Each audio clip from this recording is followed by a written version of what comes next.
Assalamualaikum warahmatullahi wabarakatuh. Alhamdulillah, bismillahirrahmanirrahim. Allahumma sholli ala sayyidina Muhammad wa ala ali sayyidina Muhammad. Pada kesempatan kali ini, tayangan video ini, saya akan berbagi, bagi siapapun yang melihat tayangan ini. Kalau udah meranjak dewasa, kalau yang ini udah beranjak dewasa, maka dengarkan baik-baik. Dan kalaupun ada dari kalangan remaja atau ada pun yang dari kalangan anak kecil, jangan nonton dulu videonya.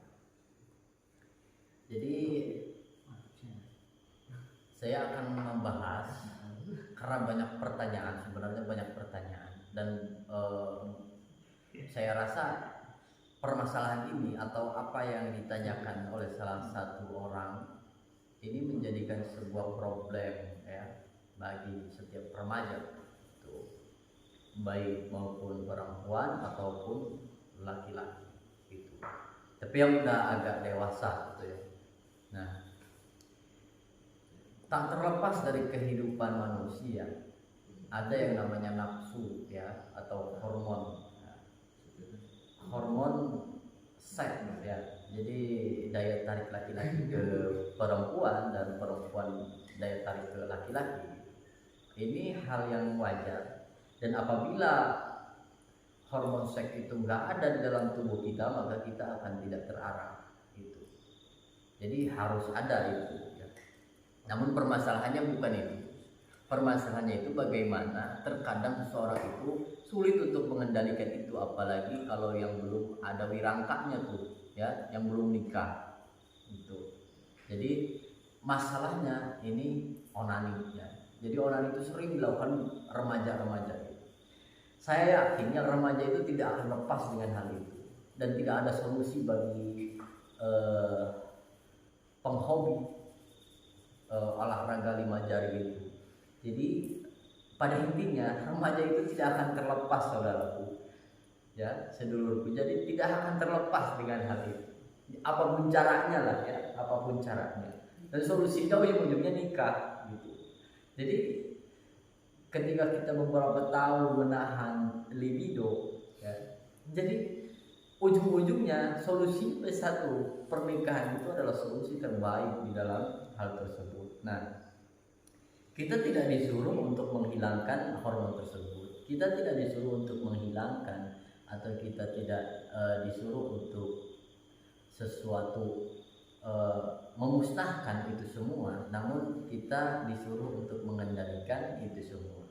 Nah, cara pengendaliannya itu kalau yang ingin, misalkan berpuasa, ya, berpuasa. Ada juga yang curhat gini, sudah saya kasih solusi. Ente nanti puasa ya, kalau ingin terlepas dari belenggu syahwat kepada perempuan, puasa. Nah, setelah puasa itu kan lemah ya, itu sebenarnya bisa untuk mengurangi daya hormon tersebut. Namun setelah berpuasa, nah itu makin kencang, jadi harus terus-terusan berpuasa.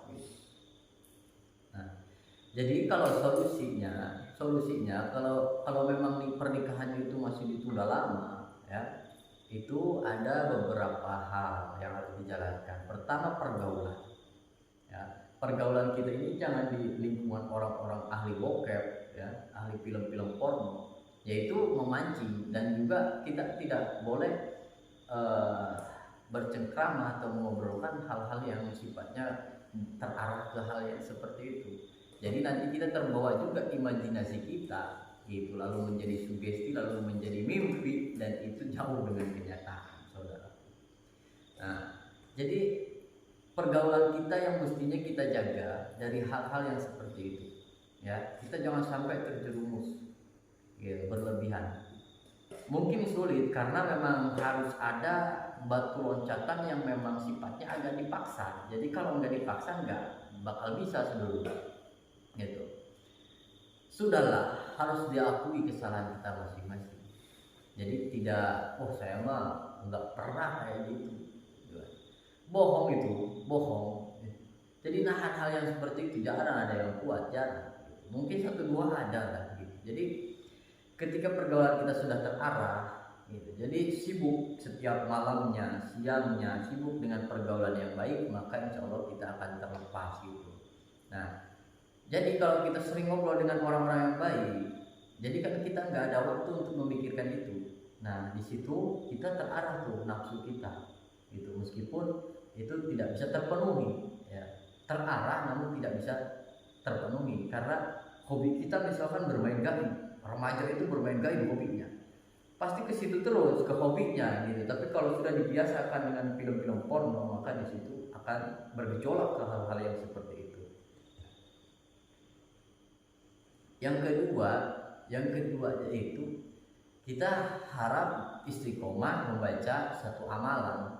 Amalan apa saja, mau sholawat, mau zikir. Jadi sibukkan diri kita sebagai remaja itu, jangan diam di kamar terus. Jadi kita harus bersinergi tubuh ini dengan hal-hal yang baik gitu. Karena itu sangat berat, jadi kita harus menjaganya gitu. Jangan sampai kelepasan. Itu berbahaya. Gitu. Tapi kalau kita sudah memang bergejolak sangat, kalau saya tidak melakukan onani, ini pasti perzinahan akan terjadi. Nah, itu bolehlah suatu kali silahkan untuk keadaan darurat seperti itu silahkan saja gitu. Tapi kalau untuk berkali-kali, nah itu biasanya ada gangguan gaibnya tuh, karena bangsa setan itu senang dengan hal-hal yang seperti itu gitu.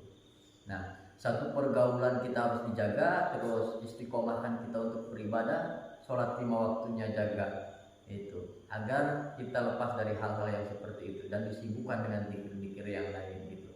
Dan solusi lain itu berpuasa, ya, meskipun puasa itu berat, namun kita harus melakukan itu, ya, minimal Senin Kamis itu kita harus berpuasa untuk menahan sesuatu nafsu, karena yang bisa nahan nafsu itu hanya berpuasa gitu, hanya berpuasa. Dan terakhirnya itu menikah. Jadi kalau ada seseorang yang bilang untuk mencegah onani, ya, dianya belum nikah, saya yakin itu adalah pengalaman dia sendiri. Jadi apapun yang terjadi, kalau belum tercapai solusinya dan dia berbicara seperti itu, nah itu yakin pengalaman dia sendiri yang susah sangat lepas. Jadi kalau saya lihat videonya itu, serasa dia curhat dengan apa kejadian yang dialami oleh dirinya sendiri itu. Nah, saya lihat dari psikologisnya, dari wajahnya, dari cara duduknya dan lain-lainnya gitu. Jadi belum pendek membicarakan, mestinya tidak harus pendek karena dia belum menikah gitu. Jadi kan ada salah satu orang atau banyak yang berbicara tentang hal ini, oh kamu tuh kebanyakan kayak gitu, onani, jadi harus gini. Ya, orang yang ngomongnya belum nikah pasti udah kayak gitu. Dan kalau solusinya pun itu pasti pengalaman dia sendiri gitu. Jadi pada intinya sesuatu hal yang seperti itu tidak bisa dihindarkan, saudara. Jadi harus ada pengendaliannya yang meminimalisir dari kejadian-kejadian yang keseringan, dan ujungnya pasti nikah. Dan pasti ada cerita setelah menikah gitu, oh saya dulu gini, ya itu wajar-wajar saja, kenakalan remaja, daripada dia berzina di luar, ya kan, tapi jangan keseringan karena itu ada gangguan gaibnya di situ, ya. Mestinya ada di ruqyah, diobatin dulu, ditenangkan pikirannya, lalu ada nasihat-nasihat yang lain, berkumpul dengan orang-orang yang baik gitu. Nah, berkumpul dengan orang-orang yang baik gitu.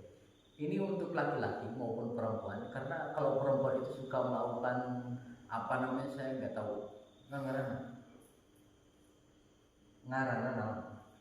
Nah, jadi di sini juga nggak ada yang tahu karena nggak pernah nanya sama pacarnya. Karena kalau perempuan ditanya hal itu nggak pernah ada yang ngaku. Kalau laki-laki pasti ngaku gitu.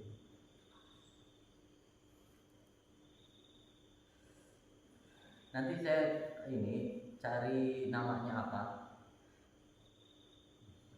Hah? Masturbasi ya. Kalau perempuan itu seperti itu. Nggak tahu caranya gimana, saya nggak pernah mengintip tentang hal itu. Tapi dulu saya pernah lihat itu dulu ya. Kalau sekarang udah nikah itu rasanya gimana ya? Kalau udah ada wirangkanya aman-aman saja, saudara ya, aman-aman saja. Jadi saya nggak curhat tentang saya sendiri ya. Ini laporan karena saya muda, saya itu disibukkan dengan hal yang baik gitu. Ya meskipun kenakalan remaja ada gitu, tapi nggak se ekstrim itu ya, nggak se ekstrim itu ya. Kalau manusia itu memang susah mengaku kesalahan, itu memang susah. Jadi panjang lebar berbicara hal ini ya untuk meminimalisir ya, karena saya paham betul tentang hal keremajaan itu, tapi jangan sampai kita melakukan perzinahan ya. Kita punya pacar, kita harus menjaga. Kita punya pasangan yang akan menjadi cita-cita kita di masa depan, kita harus menjaga. Kita jangan sampai melakukan hal di luar batas ya. Tapi ini untuk meminimalisir saja. Mudah-mudahan ada manfaatnya. Silahkan diambil, silahkan diamalkan. Kurang lebihnya saya mohon maaf. Apabila ada kekurangan dari saya pribadi, dari ucapan tingkah laku, saya mohon maaf dan terima kasih banyak. Assalamualaikum warahmatullahi wabarakatuh.